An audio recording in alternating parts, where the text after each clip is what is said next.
दोस्तों UP BSc nursing first round counselling का result आ चुका है। जिसको कॉलेज अलॉट हुआ है उसका देखिए यहाँ पर लिख के इस तरीके से आ रहा होगा। आप वेबसाइट पर जाएंगे और लॉगिन करके काउंसलिंग प्रोसेस पर क्लिक करेंगे तो वहाँ पर आपको दिखाई देगा कि अलॉटेड कॉलेज, अगर आपको कॉलेज मिला हुआ होगा तो आपको इस तरीके से लिख के दिखाई देगा। जैसे कि देखिए इसमें SGPGI मिला हुआ है लखनऊ का, कौन सी कैटेगरी की सीट दी गई है, OBC की। आपको एक्शन यहाँ से लेना होगा। आपको 3 ऑप्शन मिलेंगे। जब आप इसको सेलेक्ट करेंगे उसके बाद आपको 40,000 का पेमेंट करना होगा। तो आप इस तरीके से अपना कॉलेज देख सकते हैं। और कुछ लोगों को कॉलेज नहीं अलॉट हुआ है तो उनके उस पर यहाँ पर लिख के आ रहा है कि कोई भी कॉलेज अलॉट नहीं हुआ है, वो साफ साफ लिखा गया है वहाँ पर। दोस्तों कुछ लोगों को डाउट है यहाँ पर कि नॉट एडमिटेड ये क्यों लिख के आ रहा है। तो आपको बता दें, ये कॉलेज में एडमिशन लेने के बाद ये चीज़ अपडेट हो जाएगी और आपका जो है एडमिशन यहाँ पे दिखाएगा कि आप एडमिट हो चुके हैं। लेकिन यह कॉलेज में एडमिशन लेने के बाद जो है अपडेट होगा। तो चलिए आगे बात कर लेते हैं कि अब आगे आपको क्या करना है, कैसे करना है। दोस्तों अब आपने देख लिया होगा कि आपको कौन सा कॉलेज अलॉट हुआ है। जब आपने देख लिया कि कौन सा कॉलेज अलॉट हुआ है तो अब आपको आगे का प्रोसेस करना होगा, जिसमें आपको पहले ऑप्शन में एक्सेप्ट प्लस फ्रीज करना होगा। पहले ऑप्शन में एक्सेप्ट प्लस फ्रीज करना होगा। दूसरे ऑप्शन में आपको एक्सेप्ट प्लस फ्लोट करना होगा, एक्सेप्ट प्लस फ्लोट करना होगा। और तीसरे ऑप्शन में आपको डिक्लाइन। ये 3 ऑप्शन अब आगे आपको मिलेंगे। तो हम आइए समझ लेते हैं कि आपको कौन सा करना है, इसमें से कौन से ऑप्शन को आप सिलेक्ट करेंगे। तो दोस्तों आपको बता दें कि अगर आपको कॉलेज पसंद आ गया है, जो कॉलेज मिला है आपको वही लेना था, जो आपने पहला प्रेफरेंस दिया था वो कॉलेज मिल चुका है और अब आप वही कॉलेज लेना चाहते हैं, तो आप एक्सेप्ट और फ्रीज कर दीजिए। तुरंत एक्सेप्ट और फ्रीज करके आप पेमेंट कर दीजिए और आगे बढ़ जाइए। आपका अलॉटमेंट लेटर डाउनलोड हो जाएगा। वे बच्चे जिनको दूसरा प्रेफरेंस या तीसरा प्रेफरेंस मिल गया, या ऐसा कॉलेज उन्होंने गलती से पहले में भर दिया था कि उनको अब पसंद नहीं है, उनको दूसरा कॉलेज लेना है, वे लोग कर सकते हैं कि एक्सेप्ट और फ्लोट का ऑप्शन सेलेक्ट कर सकते हैं। ये ध्यान रखिएगा, अगर आपको कॉलेज अपग्रेड कराना है, कॉलेज चेंज कराना है, तो आपको दूसरा ऑप्शन सेलेक्ट करना होगा। एक्सेप्ट प्लस फ्लोट का ऑप्शन जहाँ पे रहेगा आपको वही करना है। और तीसरा है डिक्लाइन, मतलब आपको कॉलेज पसंद ही नहीं आया और आप वहाँ पे एडमिशन ही नहीं लेना चाहते हैं, तो आप डायरेक्ट उसको डिक्लाइन कर सकते हैं। इन तीनों कंडीशन में,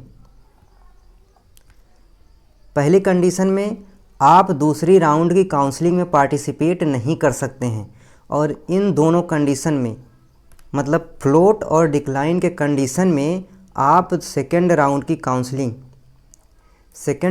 काउंसलिंग में पार्टिसिपेट कर सकते हैं। तो इस बात का ध्यान रखिएगा, अगर आपको दूसरे राउंड की काउंसलिंग में पार्टिसिपेट करना है तो आप फ्लोट का ऑप्शन ज़रूर सेलेक्ट करिएगा। अब आप जैसे ही एक्सेप्ट और फ्लोट या फ्रीज करेंगे, डिक्लाइन के अलावा आप दोनों ऑप्शन में से जो भी करेंगे, तुरंत आपके सामने पेमेंट की विंडो ओपन होगी। अब आपको पेमेंट करना होगा कितना, 40,000 रुपये का। 40,000 रुपये का पेमेंट आपको करना होगा, तुरंत करना होगा। मतलब 1 से लेके 8 जुलाई के बीच में आपको हर हाल में पेमेंट करना है। अगर आप लेट हो जाते हैं तो जो आपको कॉलेज अलॉट हुआ रहेगा वह निरस्त हो जाएगा। ऐसे केस में आप 40,000 रुपये पेमेंट कीजिए और फीस रिसिप्ट को डाउनलोड कर लीजिए, क्योंकि यह फीस रिसिप्ट जो है यह आपको कॉलेज में दिखाना होगा। उसके बाद आप अलॉटमेंट लेटर को डाउनलोड कर लीजिए।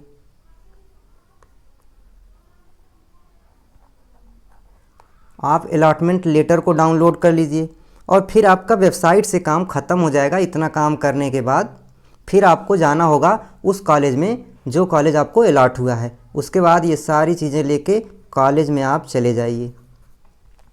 कौन कौन से डॉक्यूमेंट लगेंगे, ये सारी चीज़ें मैंने दूसरी वीडियो में बता रखी हैं, आप वो वीडियो देख सकते हैं। वीडियो के लास्ट में बताया है, आप स्किप करके उस वीडियो को लास्ट में अंत में जाके देख सकते हैं कि कौन कौन से डॉक्यूमेंट लगेंगे। लेकिन अगर आपको अभी भी उसमें डाउट है तो आप कमेंट सेक्शन में कमेंट करिएगा, मैं तुरंत जो है अभी बना दूंगा वीडियो कि कौन कौन से डॉक्यूमेंट ले जाने हैं, कितनी फ़ोटोकॉपी ले जानी है, कितनी फ़ोटो ले जानी है आपको, ये सारी चीज़ें मैं आपको फिर से बता दूंगा। तो आपको इतनी चीज़ें ध्यान में रखनी है। पहला है कि आपको अगर सब कुछ सही है, कॉलेज पसंद आ गया है तो एक्सेप्ट और फ्रीज कर दीजिए, दूसरे राउंड में जाने की आपको ज़रूरत नहीं है। कॉलेज आपको पसंद नहीं आया है तो आप एक्सेप्ट और फ्लोट करिए, तो आप सेकेंड राउंड में जा सकते हैं। लेकिन अगर ऐसा कोई कॉलेज मिल गया जिसमें आप लेना ही नहीं चाहते हैं या आप एडमिशन ही नहीं लेना चाहते हैं तो आप डिक्लाइन कर सकते हैं, लेकिन फिर भी आपके पास मौका होगा कि आप सेकेंड राउंड की काउंसलिंग में जा सकते हैं। लेकिन जैसे ही कॉलेज आप एक्सेप्ट करेंगे तो 40,000 रुपये का आपको पेमेंट करना होगा। फीस रिसिप्ट डाउनलोड कर लीजिएगा आप। उसके बाद अलॉटमेंट लेटर आपको डाउनलोड करने का ऑप्शन मिल जाएगा। ये सारी चीज़ें आप यहाँ से निकालने के बाद इनकी फ़ोटोकॉपी और ओरिजिनल कॉपी लेके आपको कॉलेज में जाना है। बस इतना ही आपको करना है, आपको कंफ्यूज होने की कोई ज़रूरत नहीं। अगर कोई एक आध डॉक्यूमेंट बच जाता है तो ये ध्यान रखिएगा कि कॉलेज से आपको वापस नहीं भेजा जाएगा, या तो कॉलेज वहीं पे बनवा लेगा उस डॉक्यूमेंट को, या फिर आपको मौका दिया जाएगा कि आप 1 महीने या 15 दिन के 10 दिन के अंदर में ला के ये डॉक्यूमेंट जमा करा दीजिए। तो आपको परेशान होने की ज़रूरत नहीं है।